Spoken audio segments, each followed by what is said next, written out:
Alors, bonsoir à toutes et à tous. Je suis ravi de vous retrouver pour une 370e rencontre Vlil. Et ce soir, donc, on reçoit Hakim Ben Bouchta pour son roman Le Billet de 5 aux éditions Istia et compagnie, qu'on connaît plutôt bien, puisque ça fait déjà des années qu'on reçoit bon nombre d'auteurs de cette maison d'édition qui était anciennement Slatkin et compagnie. Hakim, je suis ravi de vous rencontrer ce soir. C'est votre, Merci, moi aussi. c'est votre troisième roman après Oui. le pseudo qui a été adapté notamment par TF1. C'est votre troisième roman avec Le Billet de 5, avec une histoire singulière. On va longuement en parler. Mais avant cela, j'aimerais que vous nous expliquiez aussi votre parcours. Vous avez aussi un lien peut-être avec le cinéma. Comment vous en êtes arrivé à écrire? Et j'ai cru comprendre que c'était aussi une affaire de confinement, comme Vlil. Exactement. Non, alors mon histoire, elle est aussi très singulière dans le sens où j'étais pas du tout prédestiné à écrire ni des romans ni des scénarios. Ce qui s'est passé, c'est que donc j'ai toujours travaillé dans le marketing, dans la communication, dans des agences de pub. Et au moment du confinement, donc en mars-avril 2020, je me retrouve un peu perdu parce que consultant sans beaucoup de boulot. Et à ce moment-là, c'est ma fille, en discutant vraiment de tout et de rien, elle avait 13 ans à l'époque, qui me donne une idée. Je me dis, tiens, ce serait rigolo, tu imagines une jeune ado qui s'inscrit sur un site de rencontre, qui se fait passer pour son père. Et j'attrape cette idée au vol et je me dis, ben voilà, j'ai toujours aimé écrire, mais je ne l'ai jamais fait. J'ai du temps, il fait beau, donc je vais m'installer sur la terrasse et je vais voir. On va voir ce que ça va donner de 2 heures ou 2 mois, on verra. Et de fait, ça a été plus 2 mois, même trois, quatre que 2 heures. Et donc, je suis parti dans ce bouquin et j'ai pris un plaisir fou. J'ai pris beaucoup vraiment de plaisir et de joie à écrire. Donc, tout s'est fait vraiment par étapes, sans aucune ambition au départ. Je me suis dit, ben voilà, j'ai un bouquin. J'en ai fait imprimer quelques-uns pour mes amis et ma famille. Et puis, je me suis mis en recherche d'un éditeur. Là, c'est la deuxième partie du boulot d'auteur en général, c'est que ça devient très laborieux parce qu'évidemment, c'est pas facile. On est en plein confinement. Toutes les maisons d'édition étaient vraiment débordées. Tout le monde avait fait soit du pain, soit de la céramique, soit écrit des bouquins. Et donc, j'ai fini par trouver un éditeur belge qui m'a permis d'exister. Et puis, voilà, j'étais déjà ravi. Et puis, la deuxième étape, ça a été de nouveau un peu singulier dans le sens où les premiers lecteurs se sont dit, ben, ça ferait une chouette comédie, pourquoi t'essayes pas? Bon, moi, je n'avais jamais écrit de roman, j'avais encore moins écrit de scénario. Mais je me suis dit, après tout, j'ai la matière. J'ai téléchargé quelques scénarios sur Internet pour voir un peu, pour m'inspirer. J'ai appris un logiciel. Et puis, je me suis lancé. Donc, voilà, mais vraiment sans aucune ambition, en me disant, de toute façon, j'ai une chance sur 1 million de réussir à faire le truc. Mais j'avais tellement de plaisir à écrire, à me plonger dans mon histoire, dans mes personnages, etc., que ça m'a porté.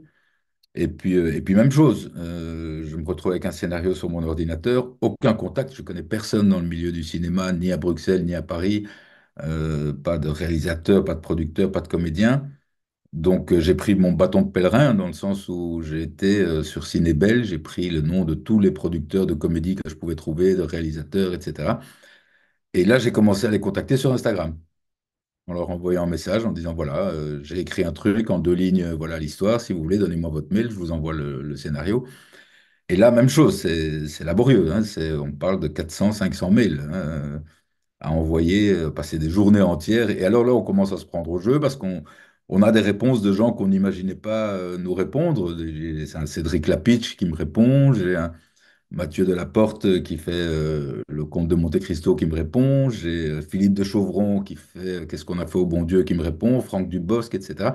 Donc on commence à se prendre au jeu, des gens le lisent, me disent qu'il est sympa.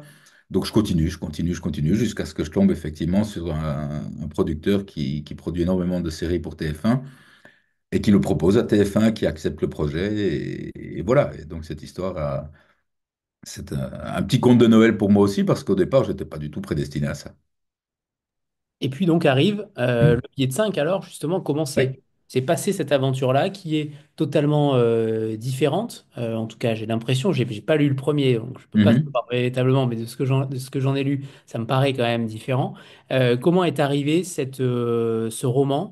Comment il a germé? Comment il a été conçu finalement? J'ai l'impression que vous avez tout fait en si peu de temps, en 4 ans. Mhm. Là, pour le coup, c'est quand même aussi une prouesse. Comment Oui. vous avez raisonné par rapport à ce billet de 5? Oui, donc après le premier, j'ai découvert, je vais dire, ma nouvelle passion. Je me suis dit, voilà, maintenant, je ne veux plus faire que ça. Je quitte le marketing et je me mets à plein temps dans l'écriture. J'en écris un deuxième que j'adapte aussi, mais pour le moment, il n'a pas encore trouvé son producteur. Et puis à ce moment-là, ça devient vraiment, comme je disais, mon job de chercher des idées, de chercher des thèmes, des histoires à raconter.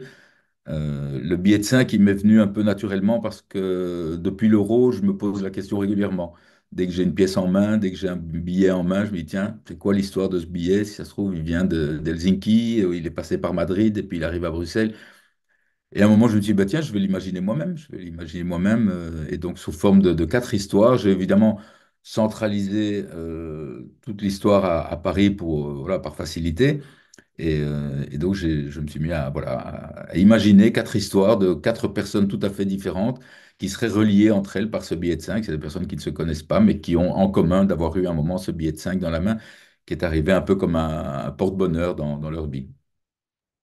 Alors justement, par rapport à cette structure narrative, les quatre histoires sont bien séparées. Un roman choral avec en effet quatre personnages très différents, mais en même temps avec toujours cette quête d'aller vers comment dire, la connaissance de quelque chose ou de quelqu'un. Mhm, Pourquoi vous avez choisi ce roman, un roman choral finalement? On pense beaucoup à La Tresse de Laetitia mhm, Compagnie aussi, puisqu'il y a cette sorte de flambeau finalement qui passe de main mhm. en main, notamment à la fin de chaque histoire. Euh, le choix du roman choral, c'est un choix important. Ça vous permet finalement d'aller un petit peu plus loin dans chaque histoire. Comment vous avez imaginé les choses par rapport à cet ensemble d'histoires? Oui, oui et non, ça ne me permet pas forcément d'aller plus loin parce que justement, il y a quatre histoires et que je ne vais pas faire non plus un livre de 1000 pages. Par contre, ça me permettait d'aborder différents thèmes qui me touchaient. Le premier, c'est voilà, c'est un jeune homme trisomique. Je suis très sensible à ces gens-là. Voilà, ça m'a toujours touché. Le deuxième, c'est effectivement, il y a une deuxième qui est une vieille dame qui tombe amoureuse de son voisin de palier. Là aussi, la solitude des seniors, c'est un thème voilà, que je pense très, très juste et très contemporain. Il y a le thème du migrant. J'ai été confronté moi-même à beaucoup de personnes comme ça. On en a accueilli chez nous avec ma femme à l'époque, des migrants. On a beaucoup discuté avec eux. C'est un thème qui me touche beaucoup. Et voilà, donc ça me permettait effectivement d'aborder quatre thèmes qui me touchaient particulièrement et de les relier ensemble avec ce petit clin d'œil qui est ce billet de 5. Alors justement, par rapport à Louis, qui a atteint du syndrome de Down, est-ce que vous pouvez déjà en dire plus sur ce syndrome-là? C'est une sorte de trisomie. Euh, Voilà, c'est une forme de trisomie. Pour écrire, enfin non, j'ai commencé par écrire et puis je l'ai fait valider, entre guillemets, par une spécialiste, la présidente d'une association qui a elle-même un enfant trisomique, parce que je voulais que ce soit crédible, que ce soit réaliste. Et donc, j'ai beaucoup discuté avec elle, elle m'a un peu expliqué. Et effectivement, dans ce syndrome de Down, dans cette trisomie, il y a vraiment une gamme entre des jeunes, enfin des personnes qui sont presque indépendantes, on voit qui habitent seules parfois et qui arrivent à très bien gérer leur vie, et d'autres qui sont beaucoup plus touchés et qui, eux, effectivement, ne sont pas du tout susceptibles d'être indépendants. Donc c'est important pour moi de faire en sorte que tout soit crédible et que tout ce que je fasse faire ou dire à Louis soit crédible. Et donc j'ai travaillé avec ça sur elle, je lui ai fait relire le texte, elle m'a donné ses commentaires et je l'ai adapté en fonction, etc. Par rapport à ça, c'est aussi quand vous abordez cet enfant handicapé qui est déjà adulte, hein, qui a 22 ans, Mhm. qui Mhm. est supporter du RC Lens, euh, Ouais. c'est aussi la question de garder cet enfant ou non pour les parents. Mhm. Là aussi, il y a une véritable réflexion là-dessus. On se pose tous la question, peut-être à un moment donné. Pour le coup, vous aviez aussi voulu ne pas mettre uniquement c'est pas un enfant pour le coup, on dit enfant, mais c'est Mhm. pas un enfant Ouais, ouais. cet adulte-là dans une situation où il a envie de s'émanciper, il y a une véritable envie de s'émanciper. Il part tout seul pour aller au Stade de France pour la finale de Coupe de France. Mhm. Et pour le coup, est-ce qu'il y arrivera ou pas? Ça, vous le verrez quand vous le lirez. Mhm. Mais pour le coup, il y avait cette volonté aussi de mettre un décorum avec ses parents qui ne sont pas là pour l'accompagner, puisque son père s'est blessé au genou et donc ne peut pas l'accompagner lors de cette finale. Mhm. En tout cas, on verra si c'est le cas ou pas. Euh, mais vous vouliez vraiment aussi mettre cet ensemble et non pas mettre cet enfant isolé vous vouliez mettre en avant aussi le système parental autour. Oui, oui, il y avait deux choses là-dedans, dans cette histoire. Il y a le fait qu'effectivement, je voulais mettre en avant le fait que ces jeunes, enfin, ces jeunes adultes trisomiques sont beaucoup plus capables et beaucoup plus indépendants qu'on peut parfois le penser. Ça, c'était une première chose. Et donc, j'aimais bien l'idée de le voir faire des choses et se prendre en main parce que lui, évidemment qu'il est conscient de sa différence, mais il n'a pas conscience du danger. Il a pas... C'est ce qui me touche beaucoup chez ces gens-là, c'est justement leur pureté. Je ne vais même pas dire leur naïveté parce que ça peut être un peu mal perçu, mais c'est vraiment leur pureté. Pour eux, voilà, il y a pas de danger particulier, les gens sont bons, il n'y a pas de calcul, il n'y a pas d'ironie, il n'y a rien de tout ça, il n'y a pas de second degré. Donc, pour lui, prendre son billet de train et partir à Paris pour aller voir la finale de la Coupe de France, c'est pas du tout un problème. Par contre, il me semblait effectivement, je n'imaginais pas passer à côté de l'axe parental, où effectivement, chez les parents, ça crée un stress énorme, mais pas du tout chez lui. Et c'est ce contraste qui m'intéressait, c'est de voir que d'un côté, lui, il vit sa vie, il l'estime tout à fait naturellement, alors que de l'autre côté, évidemment, bah, du côté de ses parents, il y a une angoisse terrible. Et puis il y a un conflit finalement aussi entre sa mère et son père. Sa Voilà, ça mère est aussi, beaucoup plus effectivement. inquiète, son père beaucoup plus laxiste. En tout cas, il a envie de lui faire confiance, Voilà, c'est envie pas d'y qu'il n'a pas croire. peur, parce que je pense il est aussi inquiet que sa femme, mais simplement il se dit, bon, allez, voilà, c'est le moment, mon fils grandit, j'ai pas envie de le priver de ce moment-là, j'ai envie qu'il se prenne en main, et voilà, et il prend beaucoup sur lui, effectivement, mais je pense pas qu'il soit moins inquiet, mais simplement voilà, c'est le père, quoi, hein, il a envie que son gosse se bouge, quoi, Bon, cela et dit, vive des trucs. il n'est pas inquiet, mais il envoie quand même des amis à lui récupérer son enfant quand même, mine de rien. Oui, alors de nouveau, on va pas spoiler, mais effectivement, prend ses arrières, quoi. Il assure un peu ses arrières. Ouais. C'est ça. D'où vient d'ailleurs cette passion des billets de 5 finalement? Est-ce que ça aurait pu être un autre billet pour le coup? Est-ce qu'il y a une... Oui, alors oui, oui, j'ai pris le billet de 5 parce que c'est D'accord. un billet facile et que c'est le plus petit billet. Mais ça aurait pu être un billet de 10, un billet de 50. C'est juste l'idée du billet qui circule qui m'a intéressé, oui. Et puis le billet, il a surtout une particularité, c'est qu'il est corné, comme sur la couverture d'ailleurs. Voilà, C'est comme ça qu'on le reconnaît finalement. On reconnaît exactement. qu'il Voilà. passe de main en main. Il y avait aussi cette volonté-là de... Est-ce qu'il y a une métaphore derrière? Est-ce que le fait de corner un billet, c'est... Je sais pas. Mais de nouveau, c'est un billet qui n'est pas parfait. Alors effectivement, ça permet de le reconnaître et dans le discours de faire comprendre aux gens qu'effectivement, c'est bien du même billet qu'il s'agit. Mais en plus de ça, au-delà de ça, effectivement, c'est un billet qui n'est pas parfait, comme sont imparfaits un peu tous les personnages du roman. Soit parce qu'ils ont une déficience intellectuelle, soit parce qu'ils sont migrants, soit parce qu'ils sont dans une situation qui font qu'aujourd'hui ils sont malheureux et qu'ils vivent des situations qui leur semblent compliquées. Mais c'était une façon, voilà, une façon comme une autre, effectivement, de dire voilà, l'imperfection n'est pas quelque chose de grave, l'imperfection, on peut vivre avec. Et puis, deuxième récit, deuxième partie de l'histoire, c'est Mamadi, ce Guinéen qui devient. J'ai bien aimé le moment où il arrive en France et il se sent comme une ombre, finalement. Personne Mhm. ne parle, personne n'interagit avec lui. On a l'impression que finalement, il n'existe pas et lui non plus. Il a l'impression qu'il n'existe plus. Ça, c'est quand même terrible de voir que quand on change de pays ou en tout cas quand on migre, il y a véritablement un effacement et un départ qu'on reprend à zéro. Ouais, ouais, oui, c'est terrible. Et je vous disais, enfin, il y a quelques années, on a plusieurs fois accueilli des migrants chez nous. C'était géré par une association ici à Bruxelles. Et c'était impressionnant de voir que même chez nous, même dans notre maison, euh, ils étaient, je ne vais pas dire invisibles, mais ils prenaient le moins de place possible. Ils restaient dans leur chambre qu'on leur avait offert. Ils ne voulaient pas déranger. Voilà, yes, c'est vraiment un moment où c'est une négation. C'est terrible, mais c'est une négation de l'humanité que de voir ces gens dormir dehors, traîner la journée.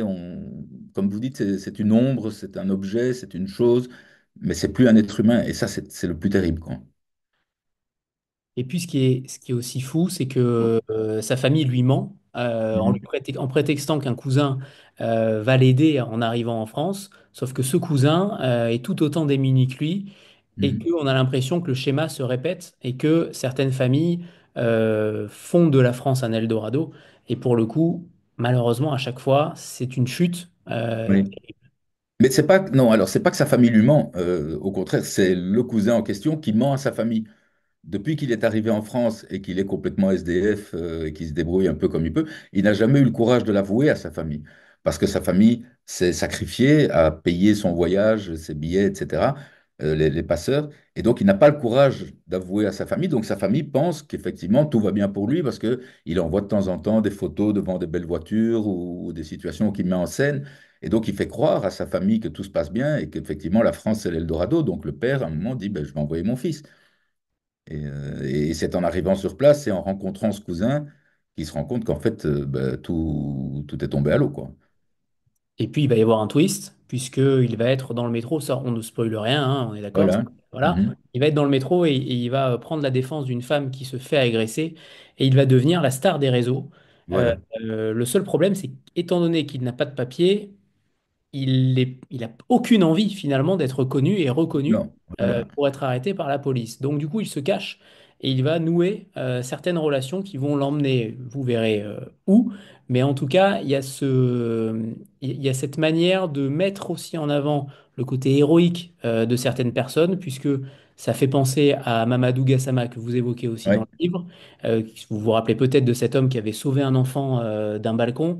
Il avait ensuite aidé dans toutes ses démarches pour être naturalisé par, je ne sais plus d'ailleurs par quel président, c'était peut-être Macron d'ailleurs. Macron, oui, déjà, oui. Pour le coup, vous mettez aussi en avant cette valeur héroïque qui aujourd'hui, avec les réseaux sociaux, prend une dimension terrible.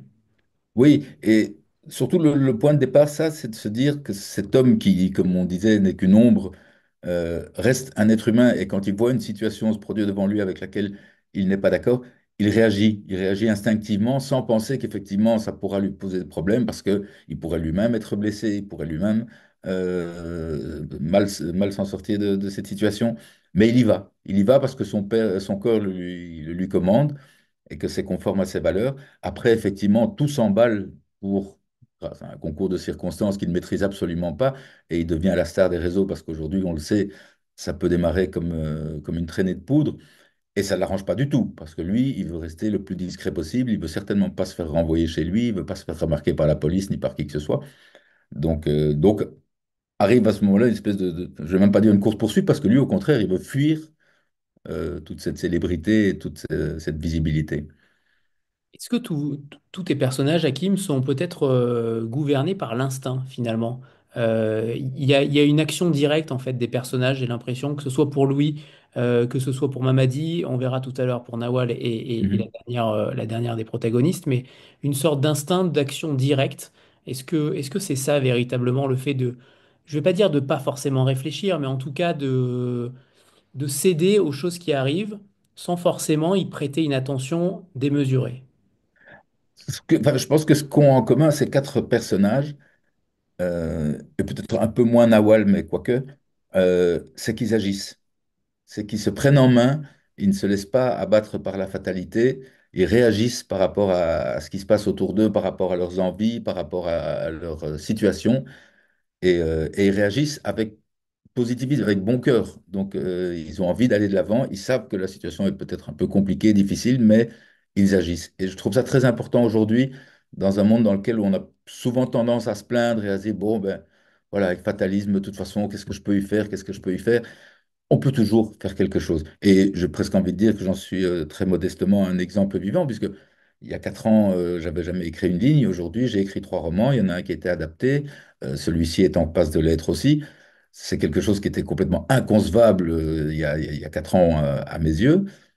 Et c'est un peu le message que je veux faire passer. Je dis, il faut essayer, il faut faire, faut faire, faut faire. Faut pas rester inactif, faut pas se lamenter et il faut arriver à prendre le dessus sur la vie parce qu'il y a toujours moyen de trouver une solution.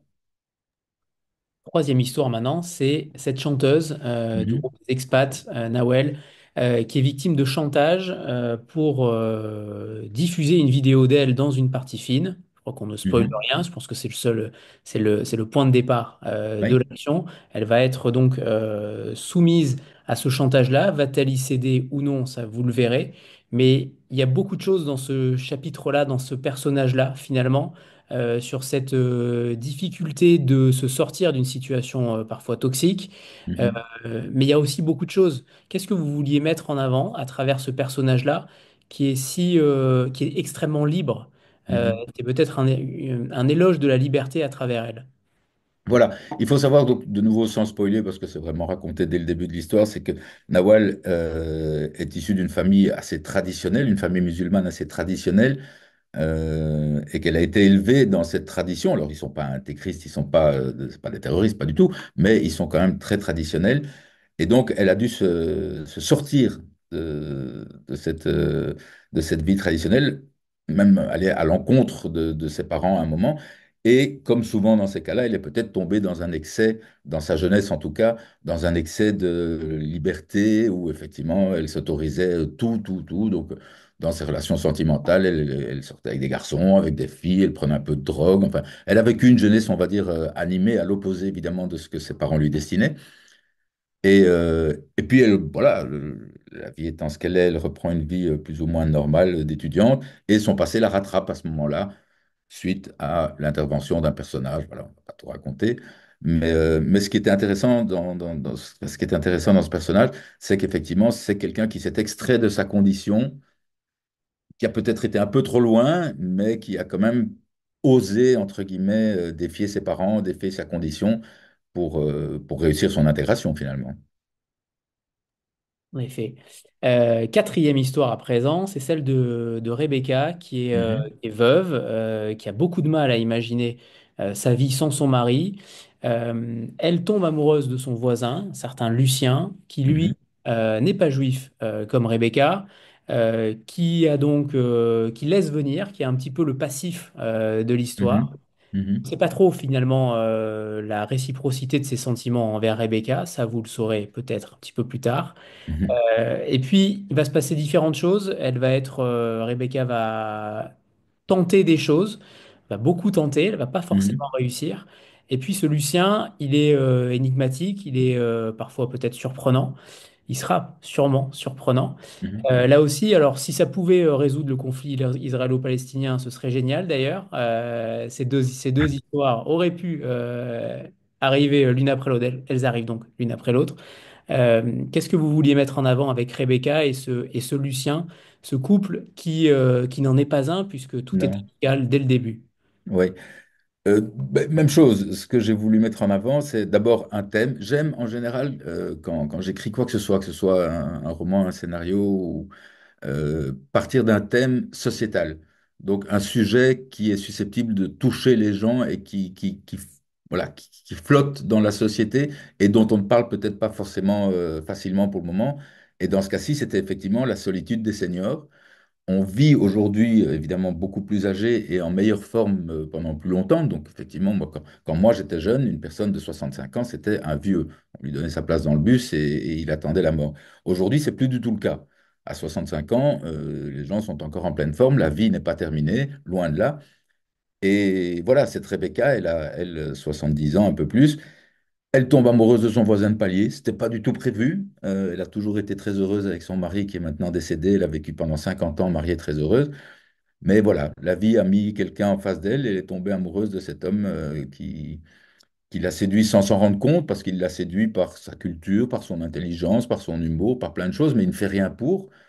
Ils deviennent très proches, très, très amis, mais elle décide, et c'est ça que j'aime dans ce personnage, c'est qu'à un moment, elle décide que ça ne peut pas continuer comme ça, qu'elle ne va pas s'arrêter elle ne va pas se contenter, entre guillemets, de cette amitié. Mais par contre, elle se retrouve complètement démunie parce qu'elle n'a aucune idée de la manière dont on peut draguer un homme, et encore moins à 70 ans, parce qu'elle l'a jamais fait, parce qu'elle a rencontré son mari quand elle était jeune et que tout s'est passé assez naturellement. Et donc, elle va demander à sa petite fille, qui elle a 26 ans et qui est complètement intégrée dans la société actuelle et dans la mouvance voilà, actuelle, de l'aider à séduire son voisin de palier, donc de la coacher, entre guillemets, pour en faire une séductrice. Est-ce que d'ailleurs il y a des personnages qui, pas forcément vous ressemblent, mais en tout cas qui ont des traits, qui ont des caractéristiques autobiographiques? Est-ce qu'il y a des envies que vous avez mis, entre guillemets, que ce soit de manière sociétale ou pas d'ailleurs, mais est-ce qu'il y a beaucoup de vous dans ce roman ou pas? Alors, je pense que ce qu'il y a de moi, c'est ce que je disais tout à l'heure, c'est cette volonté de faire, de ne pas rester passif face aux situations ou aux drames qui peuvent nous toucher, c'est de réagir. Cette faculté, je pense l'avoir aussi, de me dire quand il m'arrive quelque chose, que ce soit un drame ou une petite bêtise ou n'importe quoi, on va pas rester à s'asseoir par terre et à se dire que, on ne peut rien y faire. Non, il faut agir. Ça, je pense que c'est quelque chose qui me caractérise. Et puis, je vais le dire très modestement, mais je pense être quelqu'un de profondément gentil et bon, et mes personnages le sont aussi. En tout cas, mes personnages principaux le sont aussi. J'aime, bon, on en reparlera tout à l'heure parce que vous m'avez posé deux questions et je reviendrai sur ce thème, mais j'aime que les choses se terminent bien. J'estime que quand on a la chance, comme moi, de pouvoir tout inventer et de démarrer d'une page blanche en imaginant tout ce qu'on veut, eh ben, surtout aujourd'hui, dans des périodes un peu compliquées qu'on connaît, c'est presque un devoir de faire en sorte que le lecteur passe un bon moment et que les histoires se terminent bien. Est-ce qu'il y a d'ailleurs un personnage que vous avez failli ne pas écrire? Est-ce que les quatre étaient déjà là d'entrée de jeu? Est-ce qu'il y a eu des personnages supplémentaires que vous avez coupés ou d'autres que vous avez rajoutés? Non, alors pour la petite histoire, au départ, dans la première version, le- l'histoire 3 et 4 étaient la même histoire, n'étaient qu'une histoire. C'était la petite fille et sa grand-mère. Et donc, c'est en le faisant relire à une personne autour de moi qui me disait, tiens, c'était même presque mathématique en disant, ben, il y a deux histoires qui font autant de pages, la troisième, elle en fait le double. Est-ce que tu ne penses pas qu'il y a quelque chose à faire avec ça? Et je me suis dit, effectivement, il y a deux histoires possibles là-dedans. Il y a l'histoire de la petite fille qui pourrait vivre seule aussi, et l'histoire de la grand-mère qui pourrait vivre seule aussi. Donc j'ai scindé les deux personnages, même si j'ai gardé une petite fille dans la quatrième. Sinon, non, supprimer des personnages, non. Ajouter des personnages non plus. Non. Ils me sont venus assez naturellement, assez facilement. Ok. Est-ce que d'ailleurs, quand vous faites dire des choses à certains personnages, est-ce que vous vous fixez des limites dans votre écriture? Vous dites en effet que vous aimez avoir des personnages bons, loyaux, entre Mhm. guillemets, des personnages principaux, mais est-ce que, est-ce que vous vous interdisez d'inclure des personnages plutôt toxiques, malsains? Alors, il y en a dans le roman, mais Il qui y sont en a un, oui. secondaires. Voilà, oui, il y en a un, effectivement.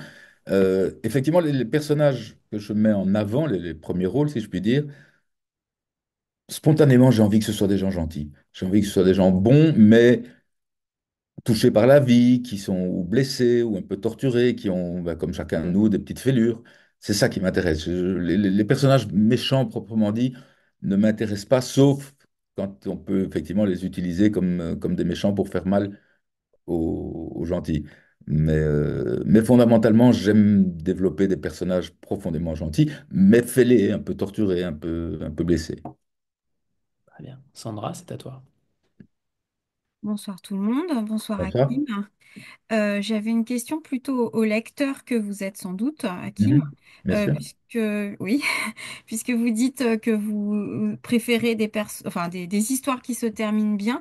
Je voulais savoir si en tant que lecteur vous cherchiez ça aussi, ou est-ce que vous êtes aussi lecteur d'histoires plus difficiles avec des fins moins heureuses?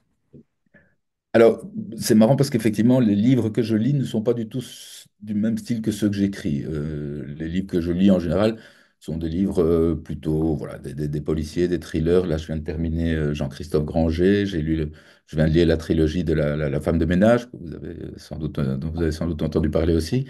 Bon, ben, de manière générale, il est rare, mais on va en reparler tout à l'heure parce que effectivement, on m'avait posé une ou deux questions, mais il est rare que les histoires se terminent mal, hein. À part Titanic ou La Route de Madison, en général, en tout cas moi, j'ai peu d'histoires qui se terminent mal autour de moi.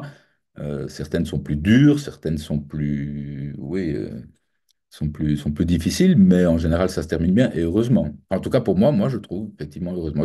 J'aurais du mal à sortir d'un livre en me disant ah, c'est dommage. Pourquoi, pourquoi ça se termine comme ça? Voilà. Parce que je pense que j'ai envie de faire passer ce message au lecteur de dire, ayez confiance, gardez confiance, quoi qu'il arrive, on peut toujours essayer de trouver une solution. Eh bien, c'est à vous de nous lire un premier extrait, Hakim, alors. Alors, je vais le prendre. Je l'ai préparé ici. Voilà. Donc cet extrait, je fais un petit Oui. parallèle enfin une petite introduction pour ceux qui n'ont pas forcément lu le livre. C'est un extrait du deuxième chapitre, si je puis dire. Donc c'est Mamadi, donc ce migrant dont je parlais, qui a été hébergé par une femme. Bon, sans raconter toute l'histoire, il a été hébergé par la femme parce qu'il est en état de panique complète et qu'il ne veut absolument pas se faire repérer. Donc heureusement pour lui, une femme l'héberge et il lui parle de sa vie, de sa situation et de la situation dont il essaie de se sortir. Ce que je trouve intéressant là-dedans, c'est qu'on va effectivement découvrir Mamadi non plus comme une ombre comme il était, mais on va lui mettre une vraie humanité. On va se rendre compte que cet homme a une culture, il avait une vie, et donc on va se rapprocher de lui intellectuellement. Voilà. Vous savez, Madame Florence, le courage, c'est de faire un choix difficile, lui répondit-il, la bouche encore à moitié pleine. Nous n'avons pas le choix. Chez nous, il n'y a pas de travail, donc pas d'argent. Nous survivons grâce aux petits champs et aux troupeaux de chèvres de mon père. Pour avoir de l'eau, il faut faire 5 kilomètres à pied jusqu'au puits du village voisin. Pour aller à l'école, les petits doivent marcher 1 heure sous le soleil brûlant. Nous avons de l'électricité 2 heures par jour pour tout le village, et encore, quand le groupe électrogène fonctionne. Il regarda autour de lui. Nous n'avons pas de photos sur les meubles. Nous n'avons pas de meubles. Les toilettes, c'est un trou dans la terre. Je porte les mêmes habits depuis 2 ans. J'ai 26 ans, mais je n'ai jamais dormi seul dans une pièce. Je n'ai jamais dormi dans un vrai lit. Quand nous partons, nous n'abandonnons rien, juste du soleil, du sable et de la misère. Nous n'avons rien à perdre à partir. Il ne faut pas être courageux pour quitter une vie qui n'en est pas une. Florence sentit ses yeux se remplir de larmes. Il ne faut pas pleurer, Madame Florence. Dieu a choisi cette vie pour nous. Vous parlez très bien le français, m'a dit, même mieux que certains Français. Merci, Madame Florence. J'aime beaucoup lire pour tromper mon ennui. Je lis tout ce que je peux, tout ce que je trouve. Au restaurant où je travaille, parfois, je connais le menu par cœur. L'autre jour, j'ai même dévoré le mode d'emploi du presse-agrumes. Florence sourit. Vous ne regrettez jamais d'être venu en France? Jamais. Ce qui est fait est fait. Regretter, c'est ajouter du malheur au malheur. Bien sûr, ma famille me manque, mais regretter, c'est un luxe que je ne peux pas me permettre. Un long silence s'installa, seulement troublé par le JT diffusé sur France 2, qui commença un sujet par un sujet sur la situation de la guerre en Ukraine. Eux, c'est encore pire que nous. Ils avaient tout et ils n'ont plus rien, commenta Mamadi. Le sujet suivant porta sur un sondage politique récent, dont les résultats étaient édifiants. Tous les partis traditionnels accusaient des baisses vertigineuses au profit des partis extrémistes. Florence saisit la télécommande pour éteindre le poste, mais Mamadi lui demanda de ne rien en faire. Il écouta calmement l'interview du leader du parti d'extrême droite expliquer que l'heure était venue pour les Français de récupérer la France qui leur avait été volée. Aux prochaines élections, il espérait un mouvement massif des électeurs vers son parti, comme le prédisait le sondage. Je comprends ces gens, dit simplement Mamadi sans quitter l'écran des yeux. Soufflée par ce qu'elle venait d'entendre, Florence ne sut quoi répondre. Mamadi se tournant lentement vers elle. Je le sens tous les jours, les Français ont peur. Peur de ne plus avoir de travail, peur de se faire agresser. C'est la peur qui nourrit cette situation, et les hommes et les femmes politiques d'aujourd'hui sont malheureusement incompétents et totalement déplacés. Ils ne sont plus admirables, ils ne sont plus respectables, alors on ne les respecte plus. Comment croire la parole de ces gens qui ont souvent eux-mêmes des comptes à rendre à la justice? Des gens qui abusent de leur pouvoir pour obtenir des faveurs sexuelles. Des gens qui diminuent les allocations des plus pauvres tout en augmentant leurs propres indemnités. Des gens qui disent croire en la valeur du travail pour ensuite venir mendier pour rembourser leurs frais de campagne. Alors bien sûr, l'extrême droite n'est pas une solution. Bien au contraire, ce sera certainement pire. Mais pour les Français, elle a le bénéfice du doute. C'est sûr, la France élira un jour ou l'autre une figure extrémiste car elle leur promettra de tout arranger. Après tant d'années, les Français choisiront bientôt des gens qui apporteront de mauvaises réponses à de bonnes questions. Florence prit un temps avant de réagir. Je n'aurais jamais imaginé que vous soyez si au fait de la situation politique française. Je lis entre 3 et 5 journées par jour, que je ramasse dans les poubelles. Je n'ai que ça à faire. Et vous, si vous étiez français, vous voteriez pour ces gens? Je vais être honnête avec vous, Madame Florence, je ne sais pas. Je ne crois pas, car je sais que Dieu m'a donné beaucoup de bonté, mais je n'en suis pas certain. Merci, Voilà. Tim. Alors, on va prendre une petite photo de groupe avant de passer à la suite. Voilà, préparez-vous. 3, 2, 1. C'est bon, parfait.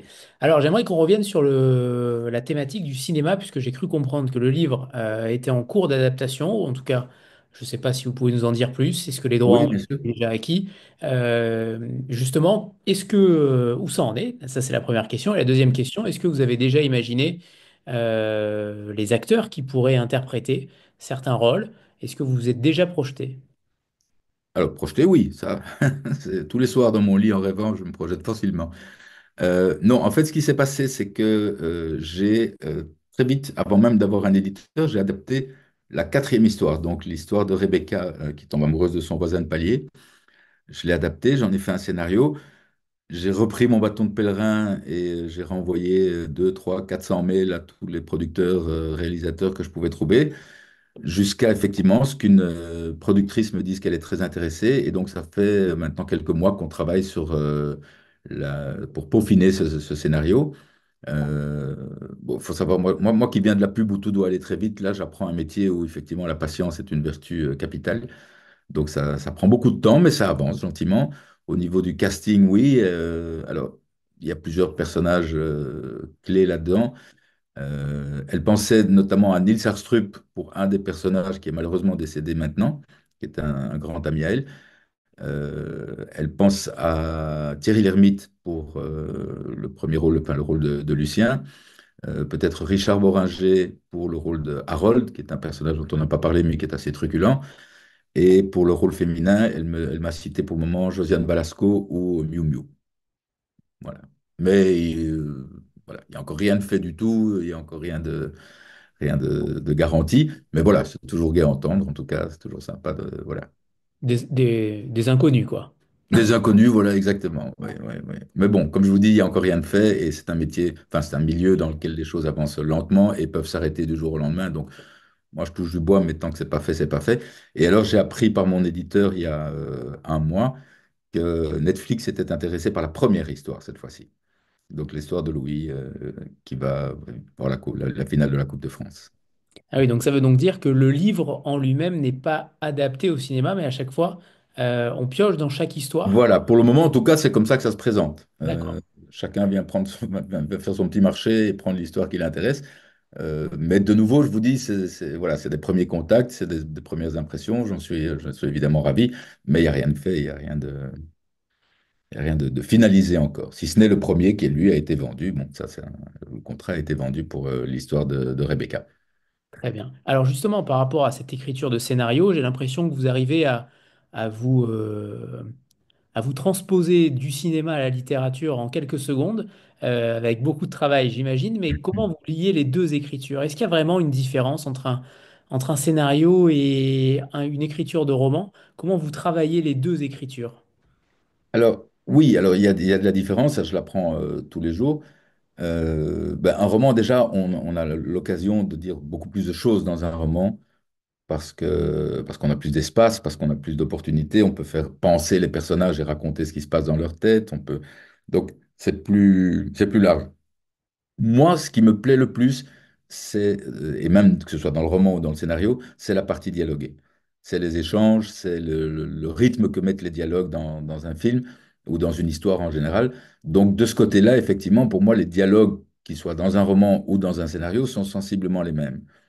Ce qu'il faut arriver à faire dans un scénario, ben, d'une part, on gagne du temps parce que, effectivement, tout ce qui est description, etc., c'est pas la peine de le faire, on les verra. Par contre, au niveau des personnages, il faut réussir à faire passer certaines choses par des actions ou par des mots, mais on ne peut plus effectivement détailler ce qui se passe dans leur tête ou leur inventer des histoires. Il faut que ça se voit, il faut que ça se sente, il faut que ça se vive. Donc ça, c'est une écriture qui est un peu différente. Euh, le cinéma est sans doute un peu plus exigeant en termes de tension. Dans un film, il faut tenir le spectateur en haleine, même si c'est un film feel good, même si c'est une comédie romantique. Il faut qu'il y ait une petite tension, qu'on ait envie de savoir, qu'il y a peut-être moins dans un livre. Mais en tout cas, moi, le plaisir que je prends, je le retrouve aussi bien dans un roman que dans un scénario, c'est dans le rythme des dialogues et dans les échanges entre les personnages. Et Et ce ça, c'est pareil pour les deux. Ok. Et ce titre, alors justement, est-ce qu'il a évolué? Est-ce que, il portait le nom d'un des personnages potentiellement? Est-ce qu'il a évolué ce titre-là ou au contraire, vous êtes parti, tout à l'heure vous disiez que vous partiez des thématiques. Mhm. Est-ce que ça aurait pu être lié tout simplement à la France ou à Paris? Est-ce que le titre a évolué par rapport à ça ou pas? Alors, non, dans le sens où je suis convaincu enfin, c'est très personnel, hein, bien sûr, ce que je dis. Je suis convaincu qu'une idée est bonne quand le titre s'impose à moi. Et donc, quand je me dis, tiens, le titre, ça sera le billet de 5, je me dis, OK, c'est bien. Si le titre me vient, je ne sais pas pourquoi, je me dis, il va y avoir quelque chose derrière. Ça va venir, ça va venir, ça va venir. Le titre est bon. Toutes mes histoires, j'ai commencé par écrire le titre et je ne l'ai jamais changé. Sauf pour le scénario ou pour le téléfilm, parce que ça, c'est TF1 qui a exigé qu'il y ait Noël dans le téléfilm, dans le titre. Mais moi, dans mes romans, mes trois romans, le titre était le premier, les premiers mots que j'écrivais et je les ai jamais changés. Très bien. Est-ce que vous avez d'ailleurs des routines, des rituels en tant qu'écrivain ou en tant que scénariste? Est-ce que vous êtes superstitieux en la matière? Est-ce que quand il y a des choses Terriblement, qui marchent, terriblement superstitieux. j'étais sûr. Terriblement superstitieux pour tout, hein, dans ma vie en général. Si on pourrait faire une discussion rien que là-dessus. Je compte les marches des escaliers, je fais enfin, des tas de bêtises. Donc je suis très superstitieux. Je me force à ne pas trop m'emballer, mais en même temps à me nourrir des petites bonnes nouvelles qui arrivent quand je reçois une réponse, même pour me dire OK, on a bien reçu votre mail, on va le lire et on répondra. Ben ça me fait ma journée. Donc j'essaye de me nourrir aussi de tous les points, toutes les petites choses positives qui me touchent. Et sinon, au niveau des routines, non, pas vraiment. Euh, voilà, maintenant j'écris à plein temps, donc effectivement, c'est mon boulot. Je me lève le matin, alors j'en profite pour pas me lever trop tôt parce que j'aime bien dormir. Mais par contre, il m'arrive de travailler très tard ou c'est un peu, un métier qu'on ne quitte jamais vraiment, hein. Je dis, moi, les idées, elles peuvent venir dans la voiture. Sur mon téléphone, j'ai une application de notes que je remplis toute la journée quand il m'arrive quoi que ce soit et que je pense à quelque chose. Donc, on est toujours pris, même si on n'est pas devant son ordinateur. Mais sinon, en général, oui, j'essaie de me mettre quoi, de 10 heures à 16 heures au travail. Après, si j'ai d'autres choses à faire, je peux m'organiser. Donc, c'est une grande chance, hein. Je fais ce métier où je veux, avec un ordinateur et une connexion, je fais ce que je veux.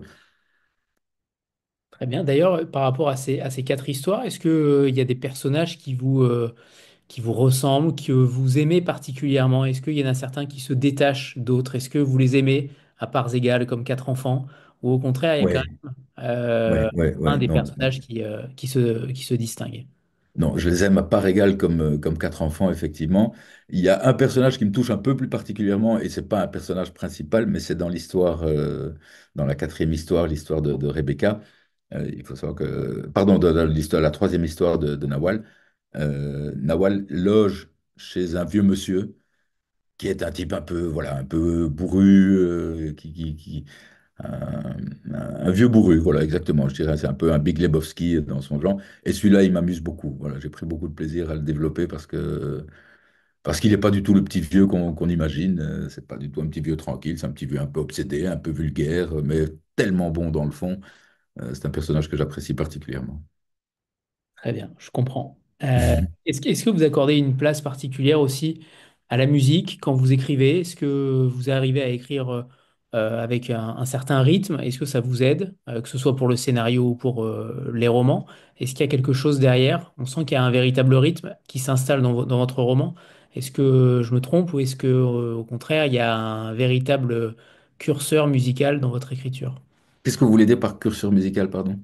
Est-ce qu'il y a un média, est-ce qu'il y a, comment dire, une résonance particulière par rapport à la musique dans votre écriture? Est-ce que vous écrivez en musique? Est-ce que Ah vous... oui, oui, d'accord, pardon. Oui, alors oui, j'écris en musique, effectivement. Toujours des slows. J'ai une playlist slow, très Ah, cool, très soft, la qui est en... boum, Pardon? la boum?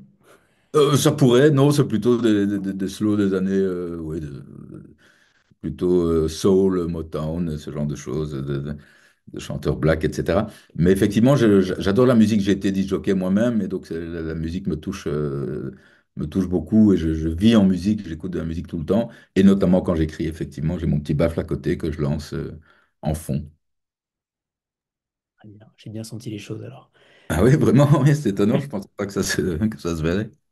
Je pose régulièrement des questions à chaque auteur qui passe, deux questions récurrentes. La première, c'est Mhm. celle de choisir un auteur méconnu, un auteur que vous aimeriez remettre au goût du jour, que ce soit un auteur ou un livre. Mhm. Qui avez-vous choisi ce soir, Hakim? Alors, méconnue, j'en avais une, mais je me dis, elle est tellement pas connue que ça va être un peu barbant.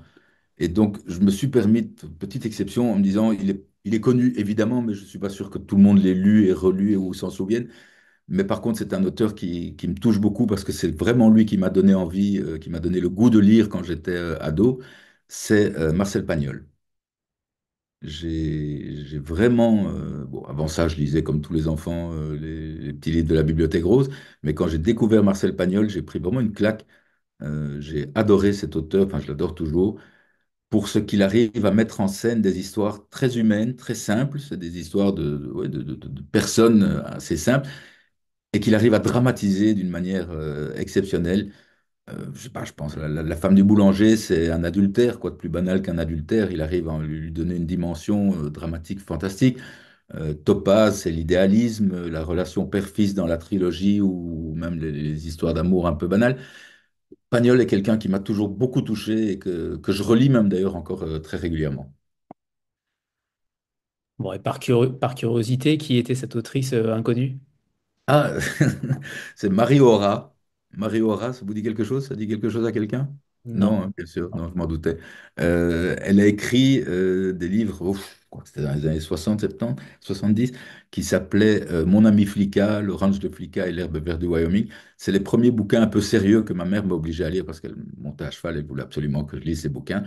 Et donc, c'est les premiers bouquins un peu sérieux qui sortaient de la Bibliothèque Rose et qu'effectivement, j'ai adoré aussi et qui m'ont sans doute aussi donné le goût de vivre. Mais je me suis dit, effectivement, Marie Aura, ça allait pas faire rêver, quoi.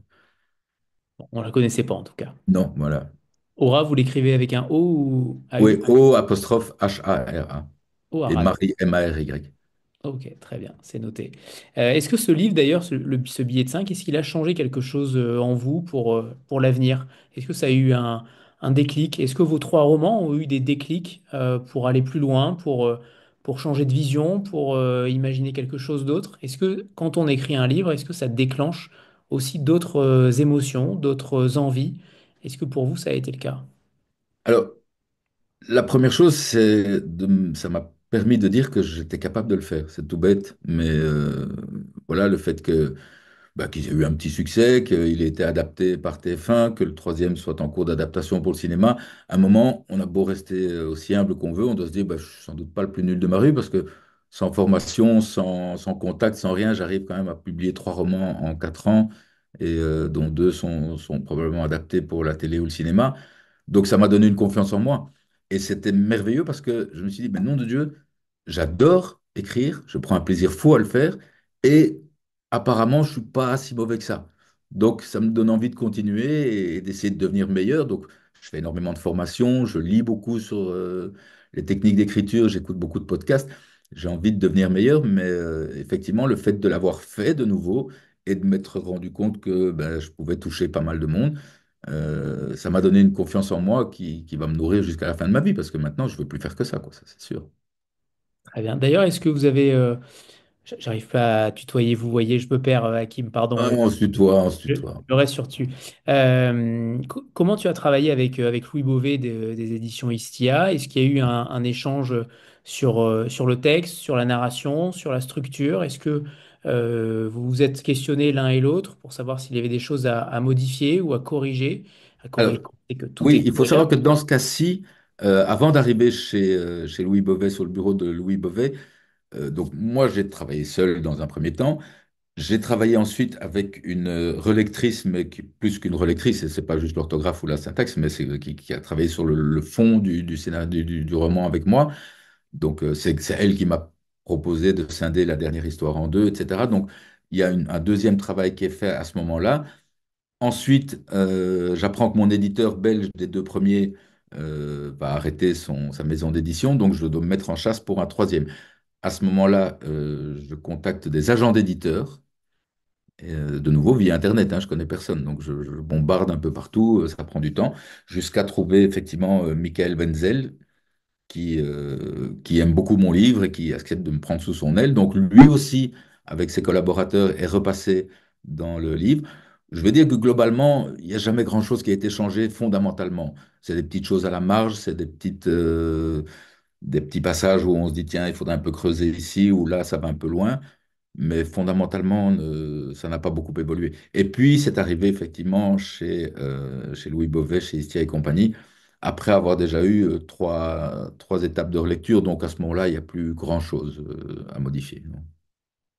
Mais ceci dit, entre la première version et la quatrième, il y a eu des changements. Il y a eu des changements, pas fondamentaux, comme je disais. Je pense que la trame était là, l'histoire était là. Simplement de petites choses à la marge, quoi. Très bien.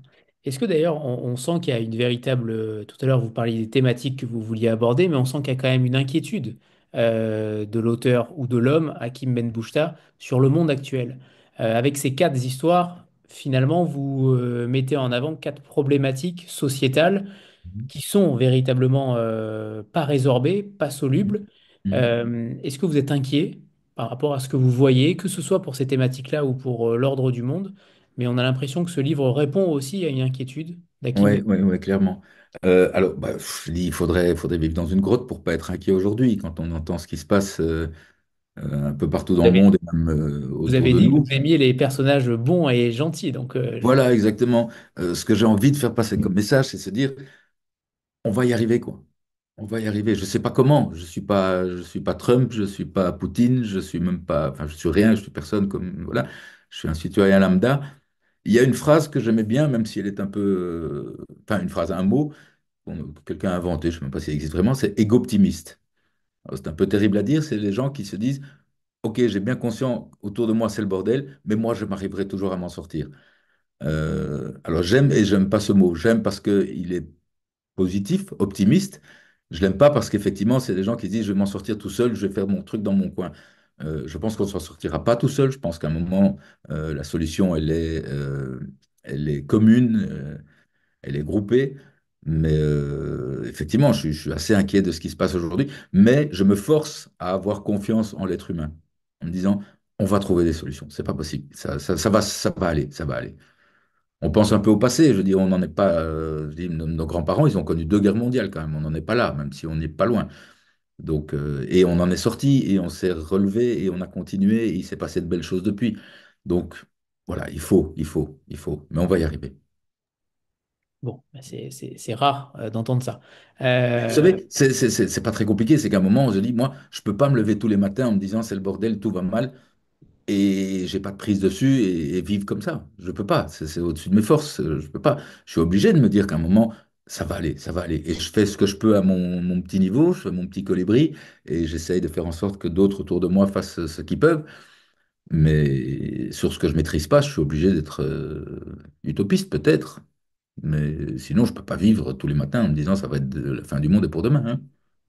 Vous avez dit tout à l'heure que vous ne pouviez plus qu'écrire aujourd'hui, ça ne pouvait Oui. plus être autre chose. Est-ce que vous travaillez sur autre chose, sur un autre roman, sur un autre scénario? Est-ce que vous Alors avez oui, de nouvelles pistes?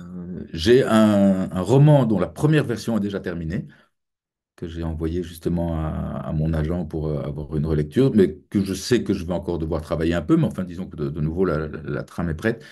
Et ensuite j'ai un autre scénario que je suis en train de développer pour le moment, effectivement.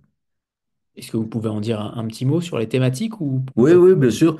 Alors, la première, le scénario dont je parlais, c'est une histoire entre, pour le résumer, je dis, c'est l'histoire d'une mère qui aime sa fille à en mourir de peur. En gros, c'est l'histoire que connaissent sans doute beaucoup de mères célibataires qui ont des ados. C'est un énorme conflit entre une mère très contrôlante et très inquiète à propos de sa fille, qui elle a 17 ans et qui a l'insouciance de celle qui gère, hein. T'inquiète, je gère, comme disent les ados. Et voilà, et ça, c'est le point de départ de l'histoire. Il va se passer évidemment plein de choses, plus ou moins dramatiques, mais le point de l'histoire, le point de départ de l'histoire, c'est ça, c'est la relation conflictuelle entre une mère et sa fille, qui est une réalité et que j'ai vécue autour de moi, enfin déjà parce que ma fille a 17 ans et que c'est le bordel avec sa mère, mais autour de moi, des amis, des gens, et quand je me suis intéressé à la question et que je me suis renseigné sur Internet, j'ai vu qu'effectivement, c'était une situation, je dis heureusement, qui n'est pas pour tout le monde, mais qui est en tout cas quelque chose qui arrive assez communément.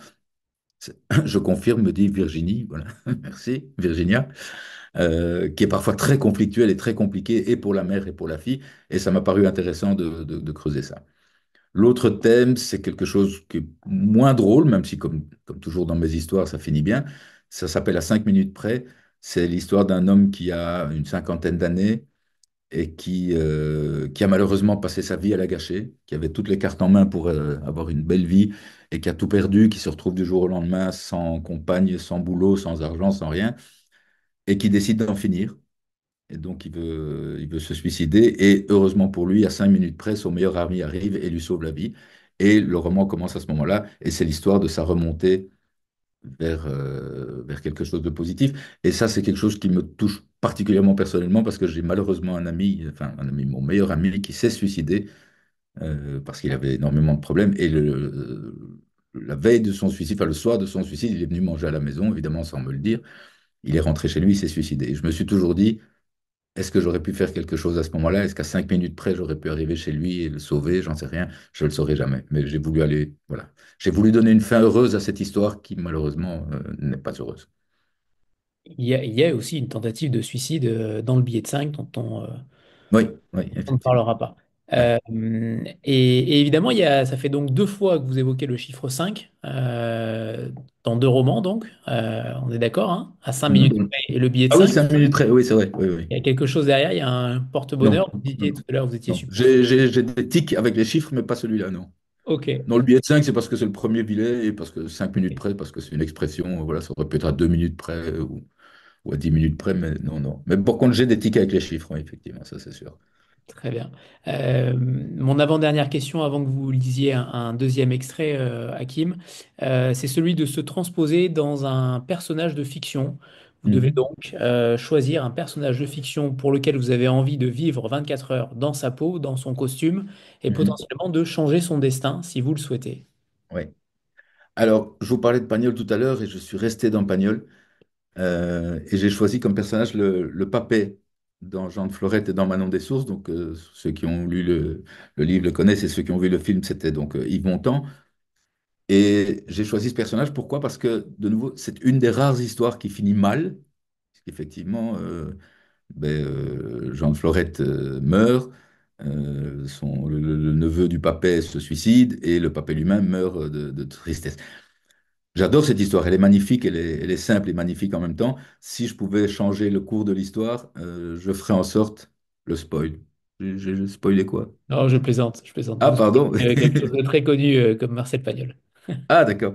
Et si je pouvais changer quelque chose, ce serait malgré moi parce que je ferais en sorte que l'histoire se termine bien, mais ce serait tellement moins fort, tellement moins poignant que on y perdrait beaucoup. Mais moi, ça me rend toujours malade de voir des histoires qui finissent mal, quoi. Vous êtes donc un auteur très contradictoire, mine de Ah rien. bon? Eh bien oui, vous lisez exactement tout l'inverse de ce que vous écrivez. Oui, mais celui-là est particulier parce que franchement, dans tout ce que je lis et même dans tout ce que je vois, il y a peu d'histoires qui finissent mal en général, que ce soit des romans ou des films. En tout cas, moi, j'en connais peu, à part Titanic, comme je disais, ou La Route de Madison. Mais sinon, en général, même quand il y a des crimes horribles, à la fin, le coupable est trouvé, quoi. Ouais, plus ou moins, plus ou moins. Eh bien, Plus donc ou moins, certainement. Ouais. c'est à vous pour le deuxième extrait, Hakim. Alors, le deuxième extrait, c'est donc un extrait de la quatrième histoire, l'histoire de Rebecca qui tombe amoureuse de son voisin de palier. Et donc, la scène est la scène dans laquelle elle explique, enfin, elle avoue à sa petite fille qu'elle a convoquée qu'elle veut séduire son voisin de palier. Bon, vas-y, raconte. Rebecca posa son verre et prit une grande respiration. C'est Lucien, il ne veut pas se marier. C'est pas nouveau ça. Pas de mariage, pas d'enfant, pas de chien, tu le sais depuis le début. Oui, il y a un an. Depuis quand un homme ne change pas d'avis? Moi, en un an, j'ai changé 3 fois de parfum et 2 fois de coiffeur. Toi, oui, mais pas lui. C'est un vieux 68 art, ni Dieu ni maître. 68 art, tu parles, un vieux dinosaure ringard, oui. Regarde le sondage de ce magazine. Le mariage est très tendance chez les seniors. Amusée, Eva se mit à feuilleter le magazine jusqu'à tomber sur une page évoquant la sexualité des seniors. Vous couchez ensemble? Ne put-elle s'empêcher de demander en se retenant de pouffer? Rebecca lui fit les gros yeux comme si Eva avait mis son doigt dans le plat de boulettes avant qu'il ne soit servi. Ne parle pas comme ça, c'est péché. Vous voyez depuis un an sans coucher ensemble? Tais-toi, je te dis, les voisins. Ton grand-père n'avait jamais vu mes genoux avant le jour du mariage, et toi, tu voudrais que je me couche dans son lit sans être marié? Et toi, tu n'as pas envie de... Bien sûr que j'ai envie. Qu'est-ce que tu crois? J'habite pas au musée Grévin. Mais alors, qu'est-ce que vous faites quand vous vous voyez? Demanda Eva incrédule. Comme tout le monde, on parle, on se promène, on regarde la télé. Tout ce qu'un couple normal fait quand il ne fait pas l'amour, sauf qu'on n'est même pas un couple, seulement des amis. Mais pourquoi tu veux absolument te marier alors? Vous êtes bien comme ça, non? Rebecca s'emballa, catégorique. Non, je ne suis pas bien. Si je voulais juste quelqu'un pour me promener, je prendrais un caniche. Elle fit une pause et reprit tristement. Personne ne me prend plus la main dans la rue. Personne ne me dit que je suis jolie quand je reviens de chez coiffeur. Quand je vois la tour Eiffel illuminée le soir, je n'ai personne à qui je peux dire que c'est beau. Pourquoi je n'ai plus droit à tout ça? Je fais les meilleures boulettes de Paris et je les mange toute seule. Toute seule. Eva lui prit les mains. Tu n'es pas seule. Je suis là, moi. Tu as papa. Je sais, ma chérie, mais ce n'est pas pareil. Ton père vit loin et toi, tu as ta vie. Tu ne veux même pas habiter avec moi. Rebecca regarda Eva les yeux embués. Je l'aime, tu sais. Je l'aime tellement que ton grand-père me pardonne. Je pense tout le temps à lui. Quand il part, j'ai peur qu'il ne revienne pas, et quand il revient, j'ai peur qu'il reparte. Quand il m'appelle, respire 3 fois avant de décrocher pour ne pas bégayer. Je suis amoureuse de lui. J'ai quand même encore le droit d'être amoureuse à mon âge, non? Voilà. Merci, Hakim. Merci. Et en effet, ce personnage-là, il est truculent, des punchlines fortes. De Rebecca, plutôt très drôle. C'est le seul personnage qui est drôle finalement, je crois, de mémoire. C'est le Oui, il y seul. a Harold qui est assez drôle aussi. Oui, voilà, il est plutôt drôle, Ouais, ouais, il ouais. est quand même plutôt toxique. Mais oui, en effet. Eh bien, merci, Hakim. Merci à Pour cette vous, merci à tout réponse. le monde. C'est donc le billet de 5 aux éditions Istia et compagnie. Et on vous souhaite le meilleur et donc potentiellement, peut-être vous voir au cinéma bientôt. Je touche du Et à poche. voir les personnages au cinéma ou à la télévision de cette première et de cette quatrième histoire. Et peut-être les autres vont arriver dans peu de temps. Qui sait? Merci beaucoup en tout cas pour l'invitation. Merci à tout le monde. Et Merci, peut-être une Hakim. prochaine fois. Je vous souhaite une bonne lecture si vous ne l'avez pas encore lu et j'espère que ça vous plaira. Merci, Hakim. Très belle À soirée à vous. bientôt. Au revoir. Au revoir à tout le monde.